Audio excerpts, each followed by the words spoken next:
Hi గారు welcome to our channel. ప్రస్తుతం మనతో పాటు దామో బాలాజీ గారు సీనియర్ జర్నలిస్ట్ ఉన్నారు. వారితో ఒకసారి మాట్లాడదాం. సార్ నమస్కారం సార్. నమస్తే.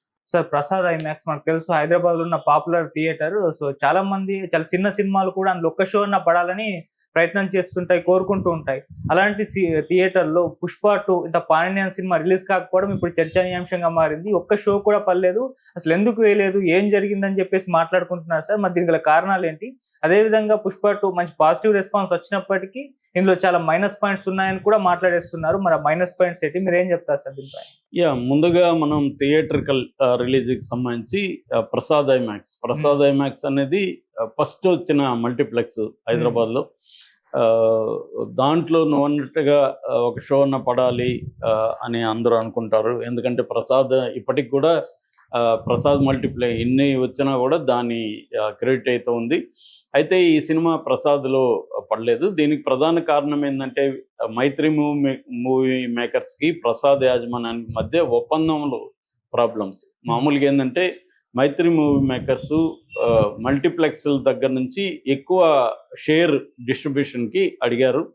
మిగతా ఇటు పీవీఆర్ కానీ, ఏషియన్ సినిమాస్ కానీ, సినీపోలిస్ కానీ ఈ మిగతా మల్టీప్లెక్స్లన్నీ కూడా 56% డిస్ట్రిబ్యూటర్ షేర్ ఇవ్వడానికి ఒప్పుకున్నాయి. కానీ ప్రసాద్ వాళ్ళు మాత్రం రెగ్యులర్గా ఇచ్చే 52% ఇస్తాము, మేము 56% మేము ఇవ్వమని వాళ్ళు చెప్పారు. దాంతో ఆ 4% దగ్గర వీళ్ళిద్దరి మధ్య ఒప్పందం కుదరలేదు. ఎందుకంటే ప్రసాద్ వాళ్ళు ఏం చెప్పారంటే, మీకు ఇస్తే ప్రతి పెద్ద హీరో సినిమాలకు కూడా మళ్ళీ ఇవ్వమంటారు, మాకు వర్కౌట్ అవ్వదు అది అని వాళ్ళు చెప్పారు. దాంతో వీళ్ళు కూడా గట్టిగా కూర్చున్నారు. మీరు ఇవ్వకపోతే మీకు మేము తక్కువకి ఇస్తే మిగతా వాళ్ళు కూడా అడ్డం తిరుగుతారు, మేమెందుకు ఎక్కువ ఇవ్వాలంటారు అని వీళ్ళ వాదన. అలాగే అయిపోయింది. దీనివల్ల ఇటు అభిమానులు, ఎందుకంటే అక్కడ 5-6 స్క్రీన్లు ఉన్నాయి. సో దాంట్లో కనీసం 2-3 స్క్రీన్లలో ఇది పడి ఉంటే చాలా మంది అక్కడికి వెళ్ళి చూసేవాళ్ళు ఉంటారు. సో ఎందుకంటే ఆ నెక్లెస్ రోడ్డు అటుపక్క ఏరియా ఒక ట్రావెలింగ్ అండ్ టూరిస్ట్ ప్లేస్ అది. సో ఎక్కువ మంది అక్కడికి వచ్చి ప్రసాద్లో సినిమా చూసుకొని మిగతా ప్లేసులు తిరిగి వెళ్ళడం అనేది జనరల్గా జరుగుతుంది. అటువంటి ఇంపార్టెంట్ కీ ప్లేస్లో ఈ సినిమా పడకపోవడం అనేది అల్లు అర్జున్ ఫ్యాన్స్కి ఇబ్బంది కలిగింది.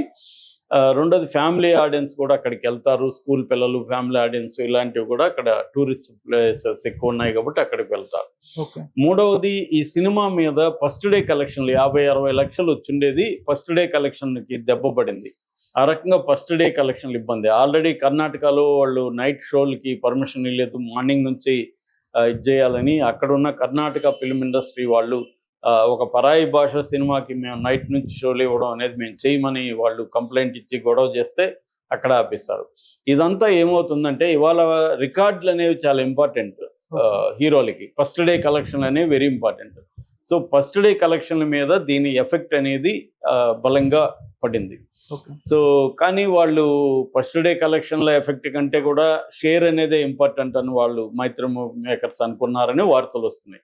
నిజంగా అదేనా లేకపోతే ఇంకేమన్నా ప్రాబ్లమ్స్ ఉన్నాయనేది తెలియదు. బయటకు వస్తున్న వార్తలు అయితే షేర్కి సంబంధించిన ప్రాబ్లమ్స్ వల్లనే ఆగిపోయిందని చెప్తున్నారు.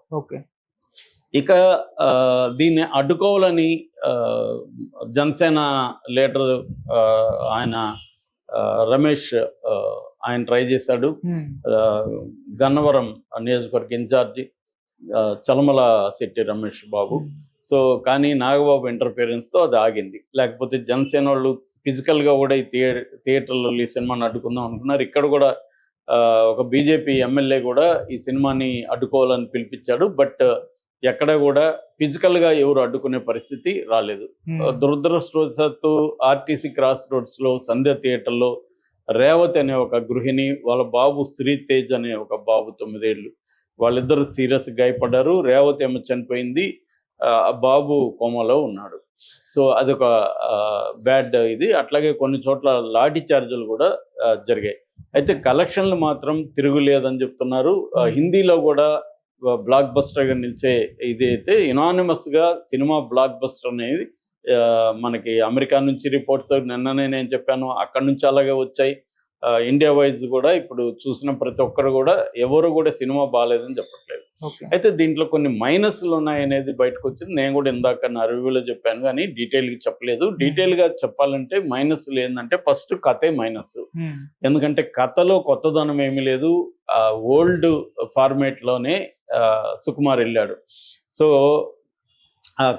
వాళ్ళ ఇంటి పేరు గొడవ అది సరిగ్గా అది పాత చింతకాయ పచ్చడుగా లాగా ఉంది. దాంట్లో పెద్ద కాన్ఫ్లిక్ట్ లేదు. దీంట్లో అయితే ఇంకా దాన్ని కూడా వాళ్ళకేదో వాళ్ళ పిల్లల్ని కిడ్నాప్ చేయడం, దాన్ని తను వెళ్ళి ఇదంతా కూడా మనకి ఎప్పుడో black and white cinema setup లాగా ఉంది తప్ప అందులో ఏమీ కొత్తదనం లేదు. ఓకే. అంటే ఒక వీక్ ఫ్యామిలీ డ్రామాని తను తీసుకున్నాడు. అట్లాగే భార్యకి తనకు వచ్చే కాన్ఫ్లిక్ట్ కూడా బలంగా పెట్టుండే స్కోప్ చాలా ఉంది. ఎందుకంటే ఇతను స్మగ్లర్గా వెళ్తున్నప్పుడు ఒక డేంజర్లోకి వెళ్తున్నాడు, భార్య అతన్ని ఆపడానికి ట్రై చేయాలి. అటువంటివి ఏమన్నా పెట్టాడు కానీ అది బలంగా కాన్ఫ్లిక్ట్ లేదు. అందుకని ఆమె క్యారెక్టర్కి స్కోప్ తగ్గిపోయింది, లేకపోతే మంచి స్కోప్ ఉండాల్సి పరిస్థితి ఉంది. ఇక మూడవది, ఎప్పుడైనా మామూలుగానే హాలీవుడ్ యాక్షన్ సినిమాలో ఒక సూత్రం ఉంటుంది. అదేంటంటే హీరో వీక్గా ఉంటాడు, విలన్ స్ట్రాంగ్గా ఉంటాడు. విలన్ని ఆపకపోతే ప్రపంచం నాశనం అయిపోతుందో, లేకపోతే ఒక ఫ్యామిలీ నాశనం అయిపోతుందో, ఒక సిటీ నాశనం అయిపోతుందో, ఒక బిల్డింగ్ నాశనం అయిపోతుందో, లేకపోతే కొంతమంది చనిపోతారా, ఇలాంటి ఒక ప్రిమైజ్ ఉంటుంది. హీరోని స్టిపులేటెడ్ టైంలో, విలన్ని స్టిపులేటెడ్ టైంలో హీరో ఆపాలి. ఇదే యాక్షన్ సినిమాలో ఫార్మేట్ హాలీవుడ్లో. అందువల్ల విలన్ స్ట్రాంగ్గా ఉంటారు హాలీవుడ్ స్క్రిప్ట్లో. మనకు వచ్చేసరికి ఏమవుతుందంటే విలన్ని వీక్గా పెట్టి హీరో విలన్తో గేమ్స్ ఆడడమే మనకి ఎంజాయ్ చేస్తారు అనమాట. సో ఇది ఒక్కోసారి రివర్స్ అవుతుంది, వర్కౌట్ అవ్వదు.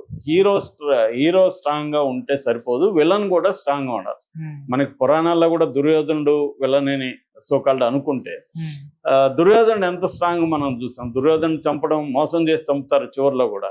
అట్లాగే రావణాసురుడు కూడా మోసం చేసే కదా చంపుతారు. వాళ్ళ విభీషణ్ణి కోవర్ట్ నొహని పెట్టి ఆడ ఇదంతా చేస్తారు. అట్లాగే మన భారతంలో కూడా అనేక విషయాల్లో ఇలా కనబడుతుంది. యుద్ధంలో, కురుక్షేత్ర యుద్ధంలో కూడా కృష్ణుడు ద్రోణుని కావచ్చు, తర్వాత అందరినీ, భీష్ముడిని కావచ్చు, వీళ్ళందరినీ మోసాలు చేసే వాళ్ళని దెబ్బతీస్తారు. సో అంటే విలన్స్ అనేవాళ్ళు లేదా అపోనెంట్స్ అనేవాళ్ళు, యాంటోగనిస్ట్ అనేవాడు స్ట్రాంగ్గా ఉండాలి. దీంట్లో అది వీక్ అయిపోయింది. బిగినింగ్లో చాలా ఎస్టాబ్లిష్ చేశారు ఫస్ట్ పుష్పలో. దాని తర్వాత దీంట్లో ఫహద్ ఫాజిల్ అతను మనిషే ఇదిగా ఉంటాడు. అతను గొప్ప పెర్ఫార్మెన్స్ నో డౌట్, కానీ ఒక పుష్పకి తగిన విలన్ లాగా రాలేదు. అది వీక్ అయిపోయింది. ఇక ఫస్ట్ పుష్పలో వాడిన క్యారెక్టర్లు ఎవరైతే ఉన్నారో వాళ్ళని ఏదో కంటిన్యూ చేయాలి కదా అన్నట్టు ఉన్నారు, కానీ వాళ్ళకి రోల్ లేదు. అనసూయ క్యారెక్టర్, సునీల్, ఇటువంటి క్యారెక్టర్లకి పెద్ద రోల్ దీంట్లో లేదు. అట్లాగే మిగతా సీఎంది కానీ లేకపోతే మిగతా క్యారెక్టర్స్ కూడా పెద్దగా దీంట్లో బలమైన క్యారెక్టర్స్ అనేవి లేవు. అదొక మైనస్. అది హీరోనే మోయాలి సినిమా అంతా. బలమైన క్యారెక్టర్స్ ఉంటే సినిమా అని డిఫరెంట్ దీంట్లో వాళ్ళు క్యారెక్టరైజేషన్స్ని వర్కౌట్ చేయాలి. ఆ పాయింట్ లేదు. అట్లాగే లెంగ్త్ 3 గంటల 20 నిమిషాలు అస్సలు అవసరం లేదు. ఫస్ట్ జపాన్ ఫైట్ ఎందుకు అవసరం లేదు. హీరో ఇంట్రొడక్షన్ బ్యాంగ్తో చేయాలని దాంట్లో ఏం లేదు. కళ్ళెందుకు కళ్ళ పెట్టడమే అనవసరం. దాన్ని తీసేసి ఉంటే ఈ 2 తీసేసి ఉండొచ్చు, ఏం అవసరం లేదు. అక్కడక్కడ కొన్ని స్క్రీన్లను లాగారు. మామూలుగా హాలీవుడ్లో క్వింటన్ టొరాంటో కాన్సెప్ట్ ఏంటంటే అతను స్ట్రెచ్ చేస్తాడనమాట. ఎంత స్ట్రెచ్ చేస్తే ఆ టెన్షన్ అంత బిల్డప్ అవుతుందనేది అతని థియరీ. అతను మాస్టర్ క్రాఫ్ట్స్ మ్యాన్ కాబట్టి స్ట్రెచ్ చేయడం వల్ల అతను చేయగలుగుతాడు. అందరూ అతన్ని చూసి అదేదంటారు, పులిని చూసి నక్కవాత పెట్టుకున్నట్టు అతను మాస్టర్ క్రాఫ్ట్స్ మ్యాన్. అతను మనం కానీ లాగితే లాగినట్టు ఉంటుంది. పుష్ప ఫస్ట్లో కూడా వాళ్ళిద్దరి మధ్య చాలా లెంగ్తీగా ఉంటుంది ఆ బిట్ అంతా. ఏంద్రా ఇది, ఏం జరుగుతుందో అనిపిస్తుందా మనకు అప్పుడు దాంట్లో కూడా. సో అది ఫాలో అయినట్టు ఈ క్వింటన్ టొరాంటో ఫార్ములాని సుకుమార్ ఫార్ములా ఫాలో అయినట్టుగా మనకి సుకుమార్ మీద, మన వంగ మీద, వీళ్ళందరి మీద క్వింటన్ టొరాంటో ఇన్ఫ్లుయెన్స్ ఉంటుంది అనమాట. సో అది కనిపిస్తుంది క్లియర్గా. అందువల్ల ఈ కొన్ని సీన్లు అనవసరంగా లాగినట్టుగా ఉన్నాయి. అట్లాగే ఈ కొరికి చంపే సీన్లు ఇవన్నీ కూడా ఏంటంటే విపరీతంగా వైలెన్స్ ఉంది. అట్లాగే పీలర్స్ సాంగ్లో కూడా ఆ అమ్మాయి మామూలుగా అయితే ఆ అమ్మాయిని ఒక డీసెంట్ వైఫ్ గా చూపిస్తున్నారు. అక్కడికి వచ్చేసరికి ఏమో అమ్మాయి నాకు వ్యాంపు లాగా భయంకరంగా నాకు ఫీలింగ్స్ వచ్చేస్తున్నాయి. అది చాలా విచ్చలవిడిగా స్పెషల్ సాంగ్ లో చేయాల్సినవన్నీ అక్కడ చేశారు. ఇది సింక్ కావట్లేదు ఓవరాల్ సినిమా ఎఫెక్ట్ కి అనే ఇది ఒకటి వచ్చింది. అట్లాగే పాటలు కిసిక్ సాంగ్ కానీ బ్యాక్గ్రౌండ్ ఇది కానీ అంతా ఎఫెక్టివ్ గా లేదు. ఇంకా బాగా చేసి ఉండొచ్చు. అతన్ని శ్యాముని తీసుకొచ్చారు కానీ చాలా చోట్ల లౌడ్ మ్యూజిక్ అయిపోయింది కానీ కరెక్ట్ గా సినిమాకి సూట్ కాలేదు బ్యాక్గ్రౌండ్ స్కోరు. అట్లాగే సాంగ్లు కూడా అంత ఇది లేదు. విజువల్ గా కూడా గొప్పగా లేదు అనేది ఒకటి ఉంది. అట్లాగే కాంతారా ఎఫెక్ట్ ఈ గంగ జాతర సీన్ లో కాంతారా ఎఫెక్ట్ కనపడుతుంది. అట్లాగే ఎండ్ క్లైమాక్స్ లో కూడా కాంతారా ఎఫెక్ట్ కనపడుతుంది. అట్లాగే చివరి ఎండ్ చేయడం కూడా ఒక రొటీన్ సినిమాల్లో వచ్చే ఎండింగ్ సుదీర్ఘమైన ఫైట్ తర్వాత అందరూ హ్యాపీగా ఉండడం, టక్కన ఒక బాంబు వేలి థర్డ్ పార్ట్ కి లీడ్ చేయడం, ఇటువంటివి ఇది కనబడుతుంది. అంటే ఒక ఫోర్స్డ్. రెండోది ఏంటంటే లాజిక్ చాలా చోట్ల మామూలుగానే లాజిక్లు అనేవి ఉండవు, చాలా చోట్ల ప్రాబ్లం ఉంది. ఫర్ ఎగ్జాంపుల్ ఇతను షెకావత్ పోలీస్ కలెక్టర్, ఇతను ఒక్కడైనా పోలీసు, ఇండియాలో ఇంకెవరు లేరా పోలీసులు, వేరే రాష్ట్రాల్లో పోలీసులు ఉంటారు కదా, వీడే అన్నిటికీ వీడే పరిగెత్తుంటాడు. మామూలుగా ఇప్పుడు వేరే రాష్ట్రం అయితే ఏం చేస్తారు, అక్కడికి ఇన్ఫార్మ్ చేసి అరే మీ రాష్ట్రంలో అక్కడ స్మగ్లింగ్ వెళ్తుంది మీరు ఆపండి అని చెప్తారు. ఇవే ఈ రియలిస్టిక్ గా అంటే నువ్వు మొత్తం రియలిస్టిక్ గా చేద్దామని డిసైడ్ అయినప్పుడు ఇట్లాంటివి చూసుకొని ఉంటే ఇంకా బాగా ఎఫెక్టివ్ గా ఉండేది. ఇటువంటి లోపాలు ఉన్నాయి. అయితే ఇటువంటి ఎన్ని లోపాలు ఉన్నా కూడా